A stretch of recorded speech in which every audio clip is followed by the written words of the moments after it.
SWP यानी systematic withdrawal plan एक अच्छा प्लान है।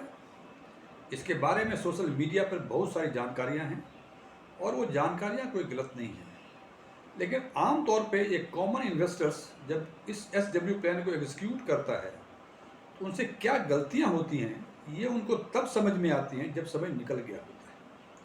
आज हम चर्चा करते हैं इन्हीं बातों की कि SW प्लान अच्छा है, इसको और बेहतर बना सकते हैं, लेकिन कुछ गलतियां जो आपको नहीं दोहरानी चाहिए, इसी के बारे में आज हम चर्चा करेंगे। एस्ट्रॉन टैक्स फिन के नए वीडियो में आपका एक बार फिर से स्वागत है। यदि इस वीडियो से आपके नॉलेज में कुछ वैल्यू एडिशन होता है, इसको लाइक करें, अपने फ्रेंड्स के साथ शेयर करें, कमेंट भी करें, चाहे अच्छा आप हमारे विचार से सहमत हो, सहमत नहीं हो, या यदि आपको लगता है कि इसमें कुछ और इम्प्रूवमेंट चाहिए, इसके बारे में कमेंट जरूर करें, सो दैट कि जो मेरा पर्पस है व्यूअर्स को कम्युनिकेट करने का, क्या मैं वो उद्देश्य हासिल कर पा रहा हूँ। और यदि आप इस चैनल पे पहली बार विजिट किए हुए हैं तो इसको सब्सक्राइब भी करें। मेरा नाम DM झा है। आज से 50-60 साल पहले तक रिटायरमेंट का मतलब लोग समझते थे 60 साल या 65 साल, जो भी जिस जॉब में रहे हों उसकी जो रिटायरमेंट एज थी उसके हिसाब से वही रिटायरमेंट मानी जाती थी। और उस समय लोगों की पेइंग कैपेसिटी कम थी, तो वो लोग अपने पैसे का जुडिशियस यूज किया करते थे। लेकिन आज के दिन में युवा वर्ग जो यंगस्टर हैं वो नौकरी शुरू करने के पहले ही रिटायरमेंट प्लान शुरू कर देते हैं, और चूंकि उनकी पेइंग कैपेसिटी अधिक है, बढ़ गई है, तो ए बिट वो पैसे का मिसयूज भी करते हैं। अब बात करते हैं SWP सिस्टमेटिक विड्रॉल प्लान की। जैसे इसके नाम से समझ में आता है कि ये सिस्टमेटिक ढंग से पैसे आपको रेगुलर मिलते रहें। मीन्स SWP जो है एक रेगुलर सोर्स या सेकेंडरी सोर्स ऑफ फाइनेंस है, सेकेंडरी सोर्स है रेवेन्यू अर्न करने का। तो ये जब भी SWP आप करें तो ये निश्चित हो कि आपको जो वो रेगुलर इनकम या सेकेंडरी इनकम जो क्रिएट होने वाली है, क्या इसकी ज़रूरत है। क्योंकि सामान्य अवस्था में क्या होता है कि यदि इसकी ज़रूरत नहीं है और आपके पास पैसे हो जाएं तो पैसे खर्च होने में कोई समय नहीं लगता, पैसे अर्न करने में समय लगता है। क्या क्या ज़रूरतें हो सकती हैं, जैसे आप 60-65 साल के हो गए, रिटायर हो गए हैं, आपकी पेंशन थोड़ी कम है, आपको लगता है कि 10-15-20 हज़ार और रुपये होते मेरे पेंशन के। यदि ऐसी बात है तो आप निश्चित रूप से SWP करें।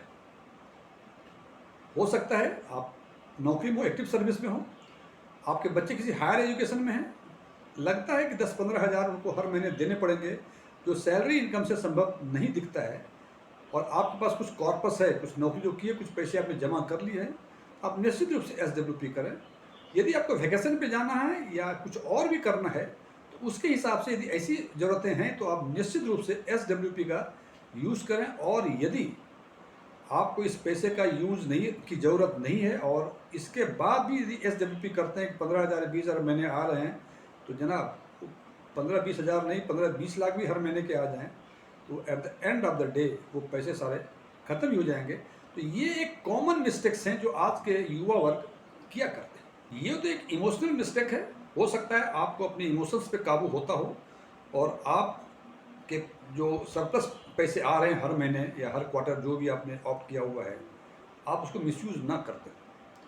दूसरी गलती जो इमोशनल मिस्टेक नहीं है, आम तौर पे लोग करते हैं। आप जानते हैं कि सिस्टमेटिक विड्रॉल प्लान मीन्स किसी फंड से बराबर पैसे निकल रहे हैं, रिडीम होकर आपके अकाउंट में आ रहे हैं। तो निश्चित रूप से वो जब पैसे निकलते हैं, इसका मतलब वो जब रिडीम होता है तो 3 एक्सपेंसेस लगते हैं उसमें। एक सिक्योरिटी ट्रांजैक्शन टैक्स जो कि आप आज निकालें, 10 साल के बाद निकालें, वो जो इन्वोक होगा रेट्स STT का, वो लगेगा आपको। दूसरा जिसको हम अवॉइड कर सकते हैं वो है एग्जिट लोड, और तीसरा है टैक्स लायबिलिटी हम कम कर सकते हैं। तो सबसे पहले बात करते हैं एग्जिट लोड की। आप जिस फंड में आपका फंड इन्वेस्टेड है उस फंड के वेबसाइट पे देख लें कि उनका एग्जिट लोड का प्रोविजंस क्या कहता है। सामान्य तौर पे यदि 1 साल के अंदर यदि पैसे विड्रॉ करते हैं तो उस पर एग्जिट लोड आपको देना पड़ेगा। ये नॉर्मली 1% के आसपास होता है।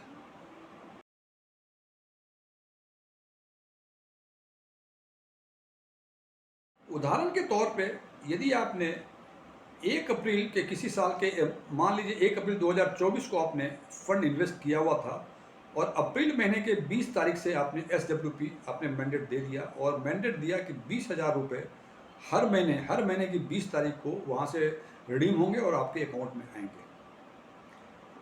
अब एक वर्ष यानी 20 मार्च 2025 तक आप टोटल पैसे निकाल लेंगे उससे 2,40,000 20 रुपये प्रति माह की दर से। और यदि उस फंड में एग्जिट लोड 1% है, यदि आप 1 साल से पहले निकालते हैं, इसका मतलब 2,40,000 का 1% यानी 2,400 रुपये आपके एग्जिट लोड कट जाएंगे। और 2,400 को यदि मंथली उसमें करें तो मालूम है कि 200 रुपये पर मंथ होंगे।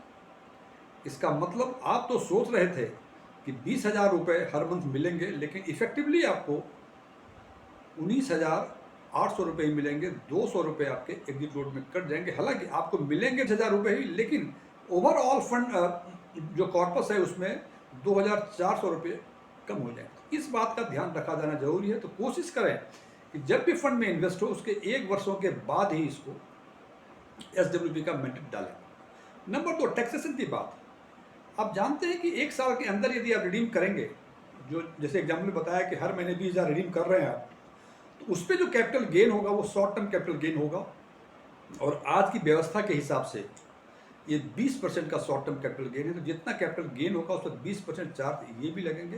तो यदि आप इन्वेस्टमेंट के 1 साल के बाद SWP स्टार्ट करें, या आपको लगता है कि नेक्स्ट ईयर से हमको SWP करना है, हम रिटायर करेंगे, तो 59 साल या 58 साल के में ही आप वो फंड इन्वेस्ट कर दें। और जब आप रिटायर करें या जब आपको रिटायरमेंट लेना हो, जो 1 साल या 2 साल के बाद हो, तो ये दोनों ही खर्चे जो है आप अवॉइड कर सकते हैं और आपका कॉर्पस जो है, आपकी जो मंथली रेगुलर इनकम है वो अपने आप बढ़ जाएगी। तीसरी गलती जो नॉर्मल कोर्स में सारे इन्वेस्टर्स करते हैं, हम एक एग्जांपल देकर समझाएंगे आपको तो समझ में आएगा। मान लीजिए 10 लाख रुपए आपने इन्वेस्ट किए और 1 साल के बाद, और जिस फंड में इन्वेस्टमेंट किया है हम मान के चल रहे हैं 14% का उसमें CAGR है, तो 1 साल के बाद 10 लाख रुपए 11,40,000 के आसपास हो जाएंगे। इसका मतलब 1,40,000 आपका उसमें एप्रिसिएशन मिलेगा। अब यदि 1 वर्षों के बाद, जैसे मैंने पहले बताया, just to avoid the exit load और शॉर्ट टर्म कैपिटल गेन, 1 साल के बाद आपने SWP का मैंडेट दिया। अब कितने का मैंडेट देना है हर मंथ का? हमने 3 लाइव एग्जाम्पल लिए हुए हैं। पहला तो लिखा आपने दिया 15,000 रुपये पर मंथ का। यदि आप 15,000 रुपये पर मंथ का देंगे तो पूरे 1 साल में 1,80,000 आप विड्रॉ करेंगे और आपको पिछले साल जो ऐड हुआ था वो 1,40,000 ऐड हुआ था और आपने विड्रॉ किया 1,80,000। मतलब जब से SWP शुरू की उसके end of the first year आपके जो कॉर्पस जो 10 लाख आपने इन्वेस्ट किए थे वो कम होके 9,60,000 हो जाएंगे। हालांकि ये कैलकुलेशन एग्जैक्ट करेक्ट नहीं है, लेकिन इसी आसपास होंगे, बिकॉज कि आपको एडिशन हुआ 1,40,000 और आपने पैसे विड्रॉ किए 1,80,000, मतलब 80,000 40,000 रुपये आपने एक्स्ट्रा विड्रॉ किए तो 9,60,000 हो जाएगा। और यदि इसी तरह से आप करते रहे और हम मानते रहे कि 14% का CAGR है, तो हो सकता है कि आपके 5, 7, 10 सालों में ही आपके कॉर्पस जीरो हो जाए।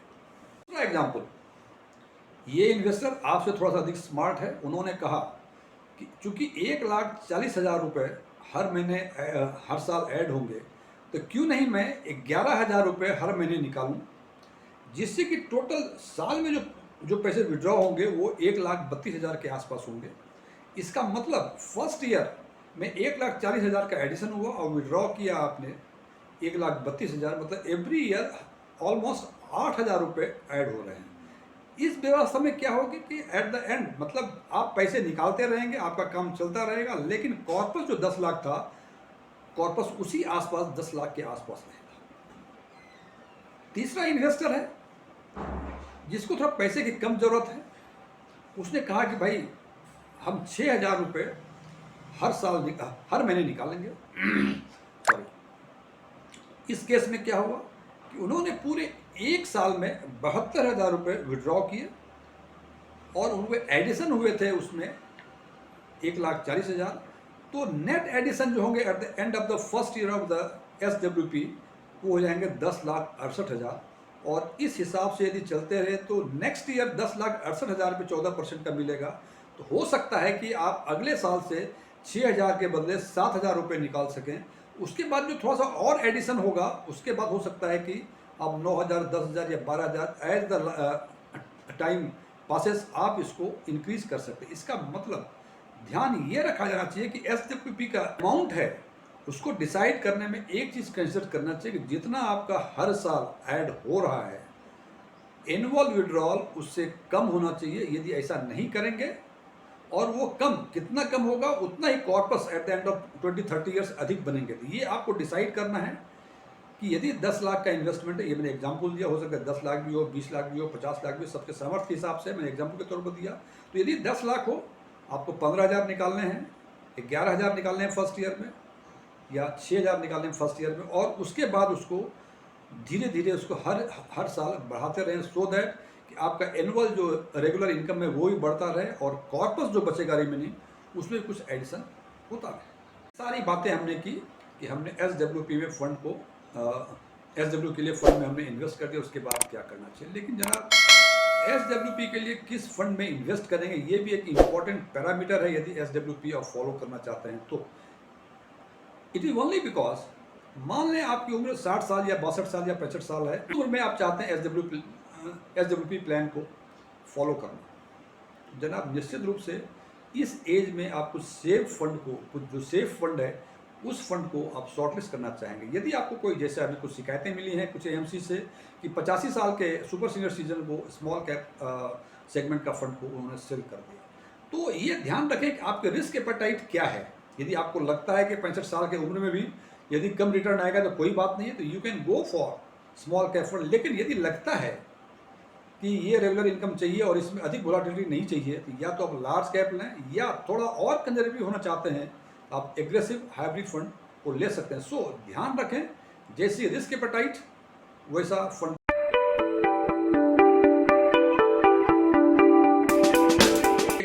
एक बीटर ट्रूथ है जो कि हमारे कुछ व्यूअर्स ये सुनना पसंद नहीं करते हैं, कि जब आप कोई फंड को इन्वेस्टमेंट SWP के लिए कोई फंड को आप शॉर्टलिस्ट करते हैं, तो शॉर्टलिस्ट करने टाइम में उसके एक्सपेंसेस रेशियो पे, टोटल एक्सपेंसेस रेशियो पर जरूर ध्यान दें, और उस बेसिस जब सेलेक्ट करें तो उसके बाद आप रेगुलर के बदले डायरेक्ट प्लान को ऑप्ट करें। अब कहेंगे इसका मतलब क्या होता है, तो यदि आप एक्सपेंसेस रेशियो की बातें करें रेगुलर और डायरेक्ट में, हमने इम्पॉर्टेंट रूप से जो 5 सेगमेंट्स हैं, large cap, mid cap, large and mid cap, small cap, flexi cap, in funds का हमने एवरेज डिफरेंस निकाला है एक्सपेंसेस रेशियो का बिटवीन रेगुलर एंड डायरेक्ट। तो इसमें मिड कैप में 1.13% का डिफरेंस है। इसका मतलब यदि डायरेक्ट लेंगे तो 1.13% कम एक्सपेंसेस होगा, रेगुलर लेंगे तो 1.13 अधिक लगेगा। लार्ज एंड मिड कैप है, इसका डिफरेंस 1.16% है, लार्ज कैप 1.17%, फ्लेक्सी कैप 1.19% और स्मॉल कैप 1.24%। हालांकि आपको लगता है कि अरे 1% का है, क्या डिफरेंस है, क्या फ़र्क पड़ना है इससे, लेकिन जनाब यदि 20-30 साल 40 साल का आप टेन्योर लें तो आपके कॉर्पस में, आपके विड्रॉल अमाउंट में काफ़ी फ़र्क पड़ता है। हालांकि इसके लिए हम इस बात की चर्चा इसमें आगे नहीं करेंगे क्योंकि वीडियो काफ़ी लंबी हो जाएगी। इसकी चर्चा एक सेपरेट वीडियो में करेंगे कि क्या इम्पैक्ट होगा यदि आप रेगुलर प्लान लेते हैं और डायरेक्ट प्लान लेते हैं तो, और SWP ऑप्ट करते हैं, तो आपके मंथली या क्वार्टरली जो भी इंस्टॉलमेंट होगा उसमें और कॉर्पस जो रिमेनिंग बचेगा उसमें क्या फ़र्क आएगा। इसकी चर्चा हम किसी और वीडियो में करेंगे। तो ध्यान रखें, कम एक्सपेंसेस रेशियो वाला फंड को सिलेक्ट करें, और वो सिलेक्ट करने के बाद प्लान के रूप में आप डायरेक्ट प्लान को ऑप्ट करें, रेगुलर ना करें। बिकॉज रेगुलर जो एडवाइज़र के जो सर्विसेज प्रोवाइड कर रहे हैं, थोड़ा सा कई शिकायतें आ रही हैं कि कौन सी सर्विस प्रोवाइड कर रहे हैं, क्या कर रहे हैं, और उसके बदले में कितने चार्जेज, वो उनको सर्विस चार्ज कितना म्यूचुअल फंड पे कर रहा है, ये कुछ बातें आ रही हैं। इसलिए हालांकि फिर भी यदि आपको लगता है कि आप डायरेक्ट नहीं कर पाएंगे, आप रेगुलर ही लें। हम फंड को इक्विटी म्यूचुअल फंड में इन्वेस्ट करते हैं, चाहे वो एग्रेसिव हाइब्रिड हो, लार्ज कैप हो, मिड कैप हो, स्मॉल कैप हो, जो भी फंड जो अपने अपने रिस्क एपेटाइट के हिसाब से सेलेक्ट किया हुआ है। लेकिन ये फंड तो स्टॉक मार्केट में इन्वेस्टमेंट हो रहे हैं, और वहाँ जब इन्वेस्ट हो रहे हैं तो निश्चित रूप से स्टॉक मार्केट में वोलेटिलिटी है। हमने तो यहाँ कैलकुलेट कर लिया कि 14% यूनिफॉर्म देगा, जनाब ज़रूरी नहीं है 14% यूनिफॉर्म दे, हो सकता है 15% भी दे, 12% भी दे। It depends on all on the economic conditions of the country. तो दो चीज़ों का ख्याल रखें। पहला ये कि 6-8 महीने का इमरजेंसी फंड आप जरूर बना के रखें, सो दैट यदि लगे कि मार्केट काफ़ी डाउन चला गया है और यदि मैं 20,000 रुपये निकालूंगा तो काफ़ी अधिक यूनिट्स रिडीम हो जाएंगे, बिकॉज उसकी एनएवी कम हो गई होगी। तो उस बीच में आप SWP को स्टॉप कर सकते हैं और अगले 4-5-6 महीने जब तक डिप्रेशन फेज में मार्केट रहे तब तक आप उस पैसे से यूज़ कर सकते हैं और आपका काम चलता रहेगा। नंबर 2, इसका उल्टा भी हो सकता है कि आपके पास सरप्लस फंड है, आपको 4 महीने पैसे ना भी मिले तो कोई दिक्कत नहीं है और सरप्लस फंड है। यदि मार्केट गिरा हुआ हो तो जो सरप्लस फंड है उसको आप में इन्वेस्ट करें। तो इससे फ़ायदा क्या होगा, जब मार्केट रिकवर करेगा तो ये आपको काफ़ी बेहतर एप्रिसिएशन दिखेगा, जो कि यूनिफॉर्म जो CAGR है उससे बेहतर रिटर्न मिलेगा आपको।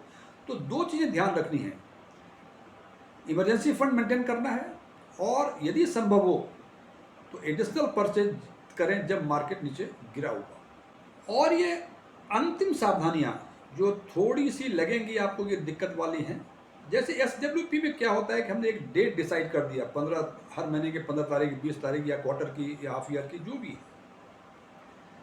जनाब ये भी हो सकता है कि जो जिस डेट आपने सपोज हर महीने की 20 तारीख डाली है और अगले महीने जो इस महीने जो 20 अक्टूबर आएगी, सपोज मार्केट काफ़ी नीचे गिर गया, तो जो आपने 20,000 जो निकाले थे पहले, मान लीजिए 100 रुपये की NAV थी, तो नॉर्मल कोर्स में ये 200 यूनिट्स रिडीम होता। और यदि उस दिन मार्केट काफ़ी गिर गया और वो मान लीजिए 190 रुपये हो गए, तो जनाब ये शायद 250 के आसपास यूनिट रिडीम होगी। तो ऐसा क्यों नहीं किया जाए कि हम किसी फंड में इन्वेस्ट कर दें और SWP का मैंडेट न डालें।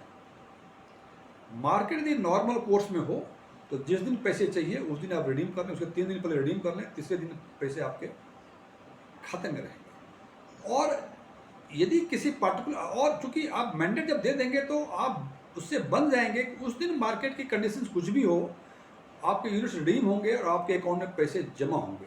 हालांकि आप कहेंगे कि हर महीने ये करना पड़ेगा, जनाब निश्चित रूप से करना पड़ेगा। और एक चीज़ और मान लें कि ये टफ नहीं है, ये काफ़ी सिंपल है। आज के दिन में जो एंड्रॉयड फ़ोन हर आदमी के हाथ में है, वो 30 सेकेंड के अंदर यदि पैसे वो रिडीम करना चाहे या इन्वेस्ट करना चाहे तो उसके हाथ में यदि व्हाट्सएप ये एंड्रॉयड मोबाइल फ़ोन हो तो 30 सेकेंड में वो इन्वेस्ट भी कर सकता है और 30 सेकेंड में पैसे वो विड्रॉ भी कर सकता है। तो ये एडिशनल परचेज करना और रिडम्पशन अपने हिसाब से करना ये बहुत डिफिकल्ट नहीं है। सो यदि संभव हो SWP का डेट फिक्स न करें। तो ध्यान रहे, यदि आप SWP प्लान को फॉलो करना चाह रहे हैं तो जिन जिन बातों का जिक्र हमने किया, इन सावधानियों को अपने जब ये फॉलो करना जा रहे हैं तो इन सावधानियों को अपने ध्यान में रखें और उसके हिसाब से या अपने फाइनेंशियल विजडम के हिसाब से निर्णय लें। Thank you.